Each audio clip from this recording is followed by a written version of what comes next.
আওয়াজ করে আল্লাহর একটা ডাক দেন, বলেন আল্লাহ। সৃষ্টি জগতের সারে প্রমাণ থেকে হৃদয়ের গভীর থেকে হৃদয় নিংড়ানো মনের সবটুকু ভালোবাসাকে উজাড় করে দিয়ে আল্লাহর নামটা জপেন তো, পড়েন তো আল্লাহ। কেমন লাগে? ভালো লাগে? এর চেয়ে সুন্দর মধুমাখা নাম, জাদুমাখা নাম আর আছে? একজন বলছে নাই। আওয়াজ করে বলেন, এর চেয়ে সুন্দর নাম। আল্লাহর রহমত থেকে নিরাশ হবেন? ভুল করে ফেলছেন? আরে ভুল তো সবাই করে, পাপ হয়েছে। আরে পাপ তো সবার আছে, আমরা সবাই পাপী, সবাই পাপী।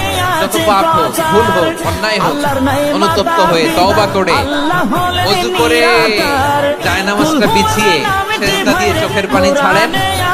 চোখের বেয়ে পড়া পানি আল্লাহর কাছে যে কত প্রিয়। অনুতপ্ত বান্দার চোখের পানির ফোঁটা তার চোখ বেয়ে নাকের ডগা বেয়ে জমিনে ড্রপ করার আগেই আল্লাহর ওই বান্দার সব গুনাহ মাফ করে দেয়।